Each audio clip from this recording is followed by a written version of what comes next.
All right, welcome to episode 7 of this class on dark patterns for UX design. We are talking now about comparison prevention. So, what is comparison prevention? Comparison prevention is when a retailer makes it difficult to compare the prices of items against each other, preventing you from making an informed decision. So, there are a few different concepts at play here, a few different psychological concepts. Remember, we talked about cognitive load. This was back in our first video where we talked about some of the different psychological concepts at play. There are three different types of cognitive load: intrinsic, extrinsic, and germane cognitive load. As far as stressors on our intrinsic cognitive load for this piece, we are looking at the actual price comparison of like items. So actually looking at the items and figuring out which one is more expensive. That adds a bit to your intrinsic cognitive load. Extrinsically, we're talking about calculating relevant comparisons when not prevented with them. So if we think about looking at different items, sometimes let's think about maybe shopping for apples, for instance. You might see apples presented in different ways. You could see a price per apple. You could see a price per pound. You could see a price per bag of apples. Sometimes we're given the information that we need to make relevant comparisons prevent them. So if we know that one apple cost about 80 cents, but a pound of a different type of apples is about 30, maybe about $3 per pound. If we know the price per pound of the first apple, we can do some math and come up with the relative comparison if it's not given to us. But that adds to our extrinsic cognitive load. And then there's also the germane cognitive load, which is the biggest piece. This is all about building an internal schema of the relative price of each item in comparison with each other. So again, going back to our apples comparison, you might be looking at, okay, well, I figure out this apple is, costs this much per pound. This one's this much per pound. This one's that much per pound, but I like that particular type of apple more. So you're looking at things not only about price, but you're also considering other things like quantity, quality, desirability, different aspects of your decision that are going to guide you to making a choice. All of that adds to your germane cognitive load. There's also some frustration tolerance going on here. It's frustrating to do all this work on your own. If you're not given the tools to make exact comparisons, our brains start using some strategies to get us to make decisions more quickly, because our brains are kind of lazy sometimes when it comes down to it. They want to find the information that they need quickly to make a choice, to go and get the work done. And they'll do things like stereotyping, we'll make guesses, assumptions, make suppositions, we'll jump to conclusions, all sorts of wonderful things that our brain will do, all these shortcuts that they'll take in order to get us to make a choice. People with low frustration tolerances may give up on this work quickly. They might say, you know what, it's not worth my time or effort to figure this out. I'm just going to go with this because I like this better, or it's more prominent, or whatever it might be. So we are going to look at an example, which we're going to go and shop for apples at kingsupers.com. So let's go ahead and shop for some apples here. We are going to go to kingsupers.com. Now, King Supers is a local chain, and I should say I love King Supers. I shop there all the time. There are some problems, though, with how they present their apples. So I'm going to go ahead and here and search for apples, and immediately we come up with 595 products, which is a huge number of products to compare. And when we're thinking about that, that's already a large tax on our germane germane cognitive load. We're going to use some filters, however, to try and get this down a little bit. We're going to go and we're going to look at fresh fruit and vegetables, which is good. It's down to 51 apples, and we're going to go ahead and leave it there. Let's see your packaged produce. Let's see your fresh fruit. We'll go ahead and move us down to fresh fruit.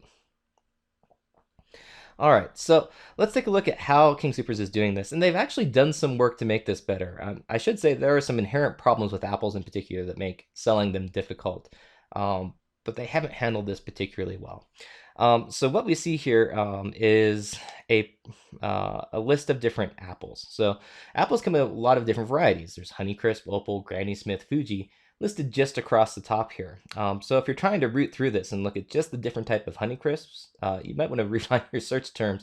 Otherwise, you're going to have a lot of cognitive load just trying to root through this, trying to find your different Honeycrisp apples and then make the comparisons to them. If we're just looking at apples in general here, though, which I like a lot of different varieties of apples. I think I've bought all of these varieties within the last month or so. certainly an option to go through and look at everything here. So let's take a look at how they do this. So King Soopers say, okay, Honeycrisp apples for 1 pound are, I'm not sure, $1.51 maybe, or $1.95 each. But is this a price per pound or is this a price per apple? Not particularly clear here. Same thing with Opal. This says about $1.80 each. So this says each. This says price per pound. Now, if that's the case, apples are generally a little less than a pound, so Opal apples may be more expensive, but we're not entirely sure because we're not given the information that we need to make these comparisons. Again, we have the same thing going on here. Granny Smith apples, large, one each, about $1.50 each. So, okay, maybe. So we got price per pound. So we're starting to see, okay, we're getting some different pieces here that are in price, different prices here that are in price per pound or price per apple. We're not being given the information that we need to make a comparison between the different apples to make an intelligent choice.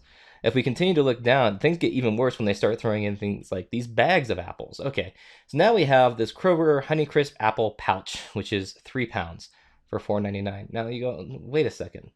First off, I'm not sure, if we're looking at just Honeycrisp apples, I'm not sure that this price per pound here is what we're seeing, or if we're seeing price per apple. If it's price per pound, we have $4.99 at 3 pounds versus $1.51 at 1 pound, maybe. So we're going to go ahead and say, okay, we're going to do $4.99. We're going to divide that by 3. So that gives us $1.66 per pound. So the packaged apples, if what we are seeing here, and again, I'm not entirely sure, is a price per pound, the packaged apples are more expensive per pound than the loose apples, I think. But we're adding to our cognitive load as we're doing this. So we're seeing that we're adding in different pieces. We're adding in some germane cognitive load here, trying to do some work to build this schema of, okay, which ones are price per apple, which one's price per pound. See if we can convert everything to a simple unit that we can use to make comparisons. And then sort of say, okay, like maybe I like Honeycrisp better than Granny Smith, so that's going to go higher up on the list automatically unless I can find a really good deal on Granny Smith.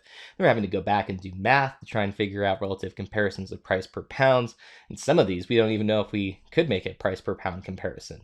That's real price prevention here. So this Granny Smith apples, it says it's about $1.50 each, I think, for each apple instead of a price per pound, but we don't know about how much each apple weighs. So it's really impossible for us to go through and make a comparison here. So for instance, this Granny Smith small apple, so I actually did some research on this last time I was at the grocery store. This is 50 cents per apple is what they sell them at the store. So that's 50 cents each, and I think that's accurate. If you go to the grocery store and measure these small Granny Smith apples, it takes about 3 to make a pound, which means that they're about $1.50 per pound. If we're looking at that compared to other Granny Smiths, is this $1.50 per apple or $1.50 per pound? We don't know. So they're really making things difficult here for us to make these comparisons. And honestly, the easiest way would be, of course, to give everything in price per pound. Even with the bagged apples, you could actually say, okay, 3 pounds, $4.99, and you could actually put a value here for a price per pound. So you can see the opportunity is there to make comparison easy, but they're almost going out of their way in some ways to make it more difficult.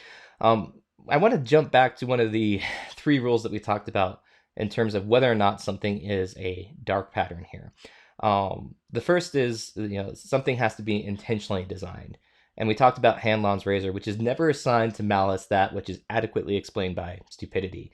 And I'm not saying that the people who work at King Soopers and Kroger here are being stupid about this, but I'm going to give them the benefit of the doubt on this one because there are some inherent problems with how apples are presented and sold in grocery stores that are kind of go back over the course of time. So I want to give them the benefit of the doubt on Hanlon's razor here and going to say that maybe they've tried and just haven't found a great way of doing it. I think that's certainly open for debate, though, at this point in time. And if we wanted to classify this as a dark pattern, we absolutely could. I think it's a great example of some of the ways that retailers go about making things difficult for us to make comparisons and how price comparison prevention works as a dark pattern.